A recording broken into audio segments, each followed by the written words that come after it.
Արդյոք աշխարհիկ իշխանությունը իրավունք ունի դատել կրոնական կառույցի ներկայացուցչին հոգևոր դաշտում։ Եթե քահանան կամ եպիսկոպոսը գործել է հանցանք,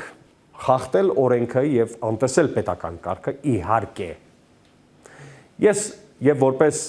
շարքային քաղաքացի նա պիտի ենթարկվի պետության օրենքներին, որովհետեւ իրավական պետության մեջ ոչ մեկը առավելություն չունի ուրիշի նկատմամբ։ Հարց. այս դեպքում ինչպես տարանջատել եկեղեցու դեմ պայքարը եկեղեցականի նկատմամբ ունեցած հակակրանքից։ Իրականում սա շատ կարևոր եւ բարդ հարց է, որը հաճախ շահարկվում է քողարկելու կամ արդարացնելու հայ առաքելական եկեղեցու դեմ արշավը։ Առաջարկում եմ հարցը տարանջատել մի քանի հստակ չափանիշով, որպեսզի ամբողջական պատկերացում կազմենք։ Տարանջատումը ճիշտ է, երբ քննադատության թիրախում է հայտնվում հատուկ անձ, նրա պահվածքը կամ որոշում